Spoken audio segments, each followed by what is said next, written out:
Hello, everyone. Happy Mother's Day. I'm wishing you a beautiful day for you, your mother, um, anyone you would call your mother, and Mother Earth, and all you mothers of pets. I hope you have and daddy mothers, because there's a lot of guys out there who are pet mothers. You know what I mean?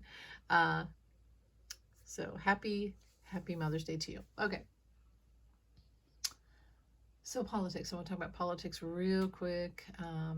So the the whole weird prediction of the diaper adult diaper thing. It's not that it's bad, and I'm just going to say this. I think it should be said by everyone. We would never shame anyone for wearing an adult diaper. It's if we're lucky enough to get that old, then that's what, some people we're going to go through. So we would never shame that. But the thing about 45 and his followers now saying, it's what is it? It's you're an adult when you were adult. I don't know what they're saying. There was some picture of them with the adult diapers. Now they're promoting it because they can never say anything bad about their leader, 45, who apparently wears adult diapers and has flatulence and lack of body control, probably his diet and drugs for entertainment purposes only. He has no control. He must be embarrassed by it, but also I don't think he is in touch with his body at all, and that's a very narcissistic thing. And if you're always in narcissistic land, always getting pleasure zoned, so yeah, the sex, always stimulating or subduing, having to be in a fantasy world, um, you're not really in touch with your body completely. You're in your own little world, and he's always achieving the pleasure, the food, what he considers not good food, but food that tastes good, food that makes him happy. McDonald's, it's like a child thing. It makes me happy. I don't want to eat the broccoli. I don't want to eat the fancy, good, healthy food. I want to have what makes me happy and what tastes good. So it's like the kid that always has to have chocolate cake for breakfast and Cheetos instead of carrots. And it's not bad to have any of those things, but in all in good measure, right? Too much of a bad thing, too much of a good thing is a bad thing. But yeah, he doesn't have connection to his body. So his followers, we're just going, instead of saying, hey, is something wrong with him? Why doesn't he have any body control? Instead of saying, wow, that's kind of embarrassing. Maybe he's falling asleep. He has no body control. He can't control what he says. Maybe there's something really wrong with him. And instead of saying, yeah, let's support him getting healthy. And one way to do that would be, yeah, we're not going to put you in the White House. Again, we're not going to vote for you. Because that would be putting a person who's compromised in a position of power that they cannot control. And that would be unhealthy. That would be wrong. But no, they're in a cult. So to them, instead of facing the truth, the painful truth that they made a bad decision about this guy, they're following someone who's not a god, not everything he has manipulated them to believe. Instead of that, they go, we're just going to stay in this daydream. And now instead of, okay, we've got the uncomfortable truth that he wears diapers. So instead of being like, hey, is something wrong with you? No, we're just going to embrace it fully. Now we're all going to wear diapers. We're going to promote it. Oy vey. Oy vey. It really shows the cult mindset. And one time I guess it was Spirit that told me that one thing about narcissism is that narcissists can make a person think that crap smells like a rose. And then pretty soon all the sycophants who followed the narcissist are saying that the crap all smell like roses. So everything the narcissist does is perfect. Why? Because it's too painful to know the truth. This is what's happening here. It's just so clear. They think that his crap smells like roses, and they're not only trying to make themselves believe it, they're trying to make it true. The emperor has no clothes, and they're giving him invisible threads of gold. But it's not gold. Oh boy, the neighbor's out there in his underwear. What's going on? Hopefully he can't hear me. I think it's his swimming suit, actually. I'm turning the camera. I'm going over here.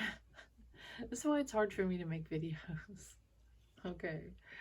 Can't believe I saw that. Oh my goodness, kitty. Yeah, this is why it's hard for me to make videos, because I get a lot of distractions and things happening. Neighbors in underwear. Okay. So moving on from that weird thing, but that's one of those weird predictions I had from Spirit, that they said they showed his followers, and they said adult diapers. And I think it was partly from them going to his rallies and being too afraid to go to the bathroom because it would look disloyal to the cult. So they wore adult diapers so they didn't have to go to the bathroom. But I think this is it too. When I saw the picture of them promoting diapers for 45, I thought, well, that's it. That completes that thing that Spirit showed me. And yeah, and I just heard a Spirit click, so I think that confirms it. One of my weirdest predictions ever. Never thought I'd see this day. Again, we're not shaming anyone who wears adult diapers. We're saying he has no control. And instead of recognizing that and addressing it and wanting him to be healthy, no, they're going to keep pushing him. He's not going to win. He's not going to be in the White House, but they're just... And it's a great example of how narcissism works and how it affects the brain. It really is talking about brain worms. Narcissism is the brain worm that's in all these people. Okay, moving on, because I have to make this fast. So Stormy was on the stand this week. She did a great job. I posted about it on Threads. I wish that I had made a video because I'd said some really great things on Threads, so I'll try to recap that. One of the things I got was when she recounted the story of how he had his, oh, here's my Life magazine or Time magazine or whatever it was, with the picture of him, probably fake, he probably photoshopped.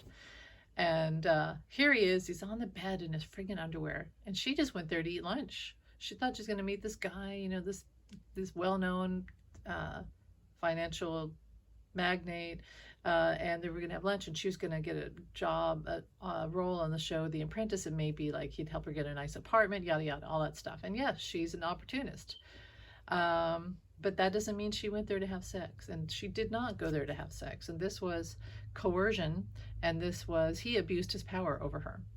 A married man with his wife, who was either pregnant or was about to have a third child, and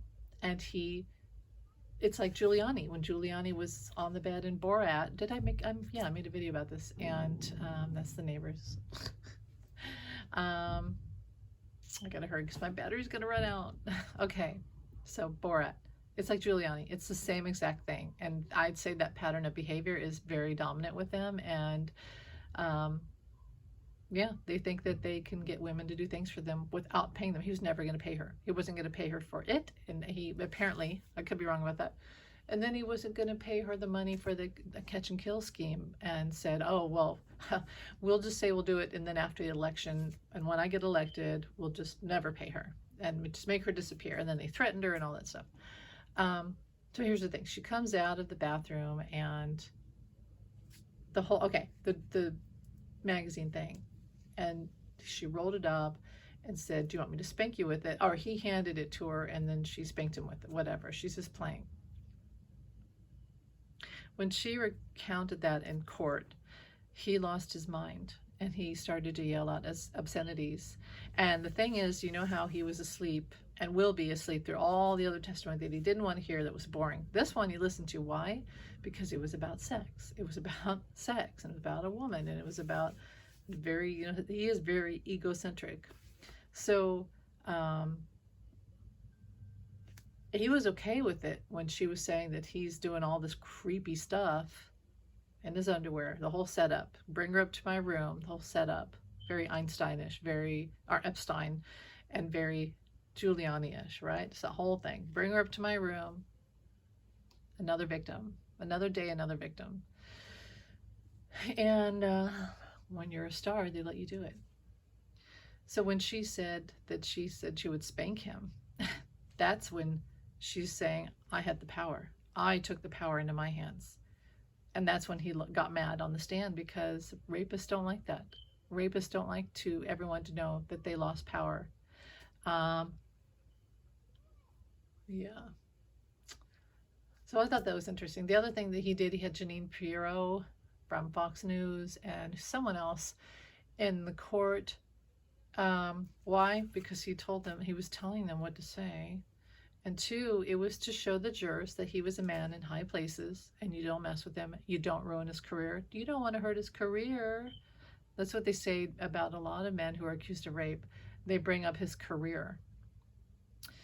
So it was like, I have friends in high places. I'm a very important person. You don't want to F with this. And also, yeah, it was to intimidate the jurors, to intimidate Stormy and Judge Mershon and everyone. It was to say, you can't do this to me.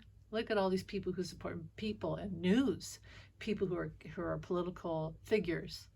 Have you forgotten who I am? Don't forget who I am. So I really feel like he did that, but also he talked to Jeanine Pirro, and then she had a whole dialogue on Fox News that night to talk about Stormy, to cut down Stormy, because he couldn't do it because of the gag orders. So then he asked about Michael Cohen. Can I have an exemption from the gag order to talk about Michael Cohen because he's going to talk about me? No. No, you may not. Judge Mershon was like, no. It could affect the jury. That's why we have these gag orders. But also, it could affect Cohen, and he won't be truthful next week out of fear. As it is, I think that Michael Cohen is just going to spill his heart. It's going to be emotional, I think, because the guy had his life ruined. And was he a nice guy before? Was he doing the right things before? No. This really, to be honest, this saved Michael Cohen. But it wasn't easy, and he almost lost his family, his marriage. He had some health issues, from the stress, money issues.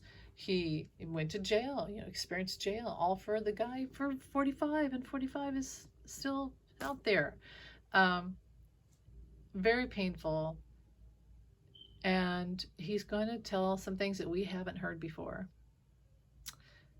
And 45 is not going to like that. Now, I wish and hope, Michael Cohen said he wouldn't talk about 45 until after he's been on the stand. I don't know if he has. I actually haven't been watching Michael Cohen for the last week because I don't want him to talk about 45 right now. I'm like, please, I can't witness a train wreck. So, they're saying he's an impetuous person. Yeah, I mean, he is in a way, and that's why I was glad when he said he was going to make himself have his own gag order and not talk about 45 until after. So yeah, I'm not watching any interviews with him. I kind of wish that he would not talk to the news right now and just, just wait till after, because things can be used against him. But he does tell the truth. So just like Stormy, when she was passionate and said, I hate Trump, it shows that she tells the truth. Sometimes you don't like it, but she does tell the truth. And it's the same with Michael Cohen. You may not like everything he says, but I feel like he tells the truth. I feel like he's a changed person, and he has a lot to say. And he's, again, the one with all the receipts. He's going to tell exactly what went down with the payments. And it was election interference. And that 45 knew. He knew exactly what he was doing, and that if he didn't quiet her down, Stormy Daniels, that he may lose the election. This was election interference. And I've had someone on Thread say to me, all you people, all you Dems, you just, you're bringing up all the sex stuff, and it has nothing to do, and you're trying to incriminate, and blah, blah, blah. And I love it. Michael Popak said, it's not about the sex, it's about the checks. And that's such a brilliant, sums it up. It's not about the sex, it's about the checks. But what the sex thing is to say, yeah, it happened, because even 45 and his people were still saying that this didn't happen, that she's lying. And then there was a story that said that Michael Cohen, they tried to make up a new story, and they had to take it down, that they were saying that, oh, Michael Cohen had the affair with Stormy Daniels, which is so ridiculous. They had to take that one down weeks ago. And they tried to gaslight everybody. But no, 45 did this, and it's a pattern. And I kind of wish they'd have Karen McDougal on there, but I think that it's superfluous. They don't want to have her on. They just want this trial to get over with. And so, yeah, they've got the checks.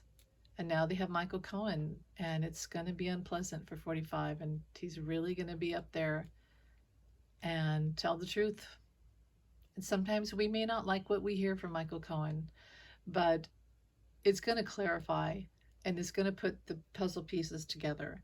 So, anything else before I leave House 45 today? Oh, he had this rally where he was incoherent, talking about stuff like Hannibal Lecter. I mean, I have to say the dementia, the frontal lobe is off. It's off. Something's not good. And people were leaving, which is a healthy thing. They were actually leaving. Oh, the Barron. The Barron thing. So, okay. On Threads. I don't know, see, my battery's going to run out. Okay, on Threads. Somebody was saying, well, because when they announced that Barron Trump might, that they nominated him to speak at a political setting. And everyone on Threads was like, oh, now that he's 18 and he's made this choice, we're just going to rip into him. I was like, you know what? 18 is still a child, and he's in a cult. He's he's the biggest narcissist sociopath ever. And look at that whole family. They're all effed up. Everyone in that circle is effed up. So with Barron, I actually feel sorry for him. I feel like he's been groomed, and yeah, 18, you're an adult, but you're still a kid, in my opinion. And he's been in this horrible situation. Horrible.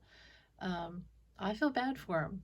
And I'm not ready to cut into him yet. I want him to not be the bad person. I want him to not be like his father. So somebody was really mad at me about that and chastised me. And I was like, well, you know what? I personally don't think that he's like that. And I don't think he's actually going to do it. I think he's being forced into it. But we'll see what happens. And the whole thing where his father says that he's not going to really go to the graduation now, which Barron is hurt by that, very hurt. So it was a little bit later that day where Melania came out and said, no, he's not going to, as his spokesperson, as still his mother and guardian, said, no, he's not going to do that. Whew. There had to have been a lot. And he must have protested and said to his mother, I am not going to do that. No, no, no, Mom, I'm not doing that. I don't want to do it. He'll be so happy to go off to college probably next year and get out of there. If I was him, I probably would change my name, to be honest, or go hang out with his Aunt Mary. But I just want to say that I never thought that he wanted to do it. I don't feel it's right still to chastise him because he's in a cult, and we should wish well for him, Barron Trump, because he didn't ask for this. He may be privileged, but he really is with one of the biggest narcissists ever, and a really messed up family and situation. And I hope that he turns out to be a good human being, and I just want to say that. So I wasn't surprised when they canceled it. Melania's like, no, no, no, no, no, no. Barron said no, and she does honor him. She is a good mother to him. I may not like all the stuff, and I don't, that she's done, but I will grant that to her. All right, that's it. You guys have a beautiful, happy Sunday. Happy Mother's Day. And I didn't see the lights. It's kind of like last month we had an eclipse. This month we had the lights. I did have a headache too, just like last month. But it's kind of beautiful, all these uniting nature experiences. That's good. That's beautiful.